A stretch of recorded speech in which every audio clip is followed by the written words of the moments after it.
We talk a lot about what not to spend money on. Cut the subscriptions. Skip the daily coffee. Stop eating out. Don't buy the thing. And look, there's real wisdom in all of that. Unnecessary spending is one of the fastest ways to leak wealth without ever noticing it happening. But here's what that conversation almost always misses. Not all spending is leaking. Some spending is investing.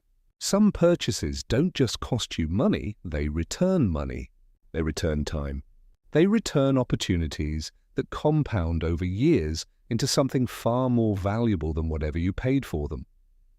The wealthiest people in the world understand something that most people never get taught: the difference between consumption and acquisition. Consumption takes value away from your future. Acquisition adds to it. Today we're going to talk about 7 purchases that fall firmly into the acquisition category. Things that, bought at the right time and used correctly, quietly make you wealthier over time, sometimes in ways you wouldn't expect. Number 1.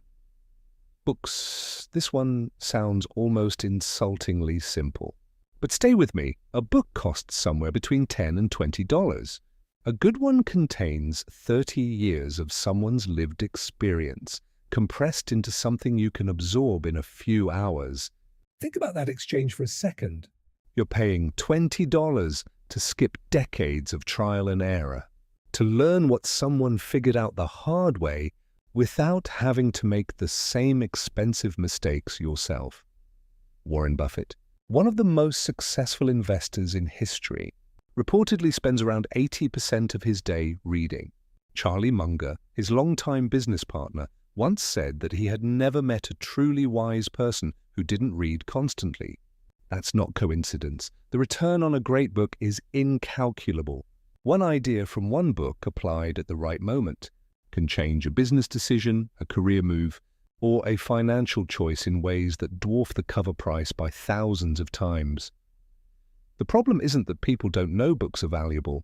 The problem is that in a world of 30-second videos and instant entertainment, sitting down with a book feels slow, unproductive, almost old-fashioned.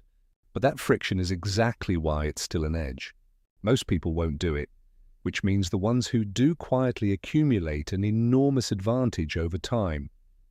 $20, potentially life-changing, possibly the highest return on investment of anything on this list. Number 2, a quality computer or productivity tool here is a purchase that most people either underbuy or completely mislabel as an expense. Your computer, or whatever primary tool you use to do your work and build things, is not a consumer item. It is the machine through which you produce value in the world. Every hour you spend waiting for something to load, fighting with a slow system, or working around a tool that isn't good enough is an hour of productive capacity quietly disappearing. Think about it in simple terms. If a faster, more reliable setup saves you 1 hour of productive time per day, and you use that hour to work on a skill, a side project, or something that generates income, the return on that investment compounds every single day you use it. The same logic applies to any tool that meaningfully increases your output. A quality microphone if you create content, a standing desk that keeps you healthy and focused longer, software that automates something you currently do manually for hours every week. These aren't luxuries. They are leverage. And leverage is one of the core principles behind building wealth. Buy cheap tools for expensive work, and you pay the price in time, quality, and opportunity cost. Buy quality tools that match the work you're doing, and they pay for themselves faster than you'd expect. Number 3, courses and skills that increase your earning power. Your income is the engine of your entire financial life. Everything else, saving, investing, building wealth, runs on fuel that your income provides, which means the most powerful thing you can do to accelerate your wealth-building timeline is increase that engine's output. And the most reliable way to do that, particularly early in your career, is to invest in skills that the market pays well for. A course that teaches you digital marketing, coding, data analysis, sales, financial modeling, or any other high-demand skill is not an expense in any meaningful sense. It is a direct investment in your earning capacity. If a $200 course helps you land a job that pays $15,000 more per year, you've made a $15,000 return on a $200 investment in the span of a few months. No stock, no index fund, no real estate deal returns 7,500% in 6 months. But skills can, And unlike market investments, skills can't crash overnight. they compound differently.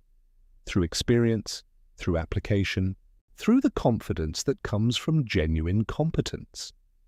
The wealthiest people you'll ever meet are almost universally obsessive learners, not because they had easy access to education, but because they understood early that investing in their own capability was the highest return investment available to them. Number 4, your health. This one makes people uncomfortable because it doesn't feel like a financial decision. But let's look at it honestly. Poor health is extraordinarily expensive.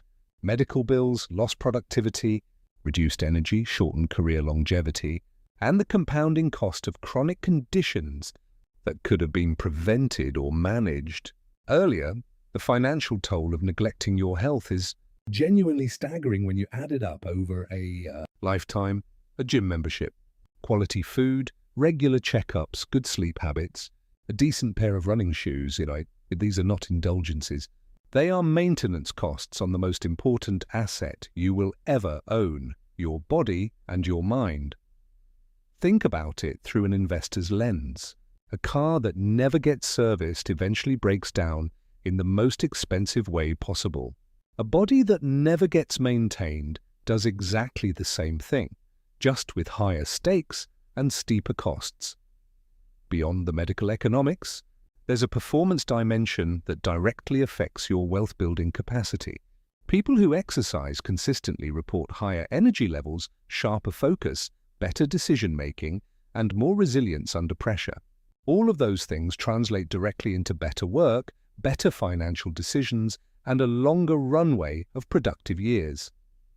Spending money on your health isn't a luxury category, it's infrastructure spending. And like all infrastructure, neglecting it eventually costs far more than maintaining it ever would have. Number 5, index fund investments.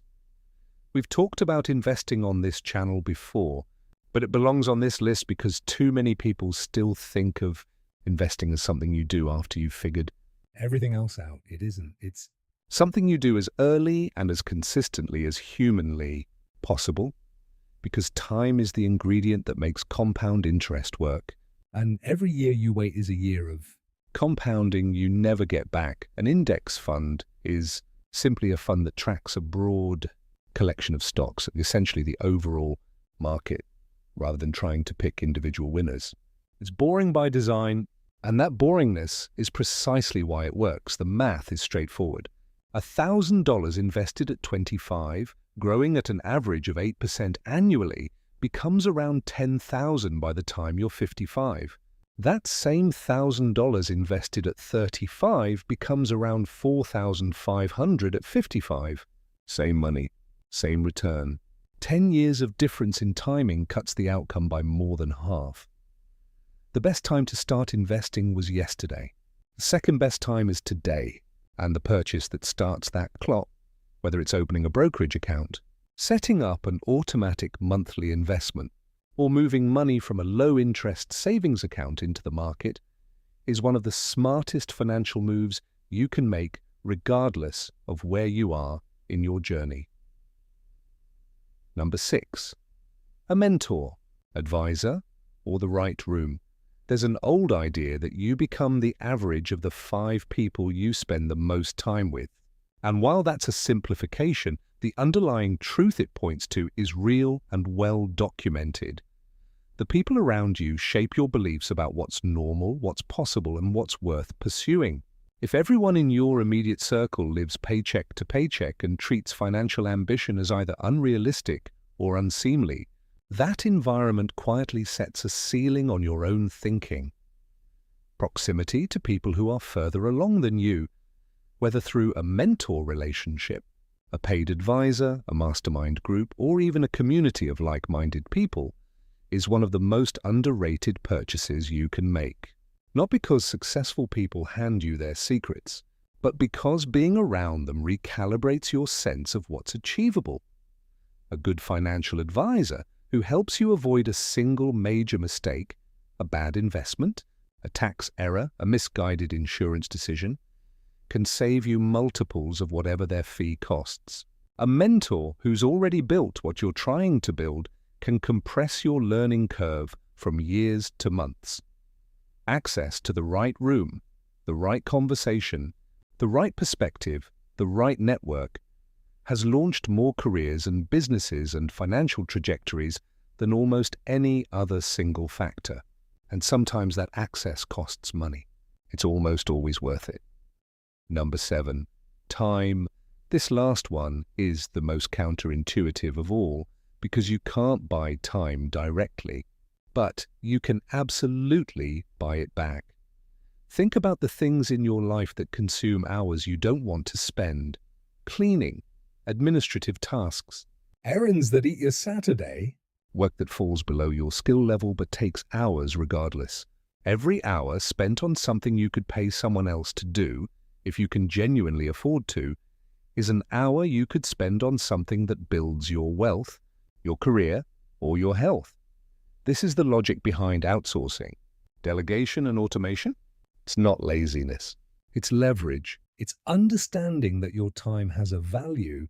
And spending it on low-value tasks when high-value alternatives exist is a financial decision just as much as any purchase you make. Obviously, this principle only applies when you can genuinely afford it. Spending money to buy time back when you're still building your financial foundation doesn't make sense. But as your income grows and your financial base stabilizes, the selective purchase of time becomes one of the most powerful wealth-building tools available.